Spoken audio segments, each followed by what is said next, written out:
Менің аты жөнім Аламанова Назира Ешдековна. Мен дәрігер-кардиологпын. Мен медицинаға қалай келдім? Медицинаны таңдау менің өз тарапымнан болған жоқ. Мен 6-шы сыныпта оқығанда папам сол кезден бастап сен дәрігер боласың, дәрігер болсаң, жақсы дәрігер боласың деп айтатын. Мен 2002 жылы Қарағанды медакадемиясын бітірдім. Сол жерде 2 жыл бойы студенттерге сабақ бердім. Ары қарай жеке клиникалық практикаға кеттім.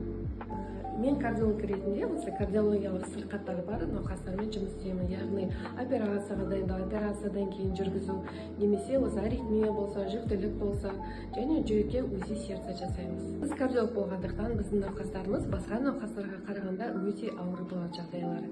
Біздің науқастар өзінің ең қымбатты дүниесі денсаулығын бізге сеніп тапсырады. Сондықтан біз пациенттерімізді 24-7 сағат бойы ойлап жүреміз. Есімде қалған бір кейсті айта кетейін. Пятница күні пациентімді қарағанда, жүрегінде тексергенде, ЭКГ жасағанда, тыңдағанда өзінде күмән болды. Операциядан кейінгі пациентім жүрек қапшығында су жиналып жатыр деген. Пятница күні жұмысымды тапсырып, ол кісіні УЗИ сердцаға жібердім. Үйге келдім, суббота күні таңертең жаңағы пациентімді ойлай бастадым. Нәтижесі қандай болды, не деп берді екен деп. Демалыс күніне қарамастан қайтадан жұмыс орныма келіп, сол кісінің картасын аштым.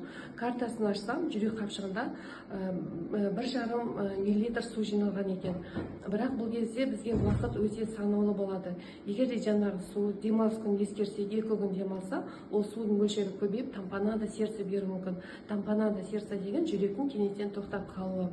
Сондықтан пациентімнің телефонмен өзіне звондап, қорқытпай, алыстан түсіндіріп, сізді кардиохирургияға жатқызуым керек деп айттым. Кардиохирургияға сол күні, сол 1-2 сағаттың ішінде жатқыздым. Сол кезде барған өзінде жаңағы жүректегі су 2000 мл-ға жетіп қалған.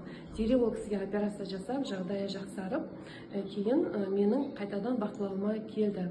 Міне пациенттеріміз осындай жағдайлар болады. Қазірге дейін сондай пациенттерімізбен біз әлі араласып тұрамыз. Олардың бізге айтатын алғысы шексіз.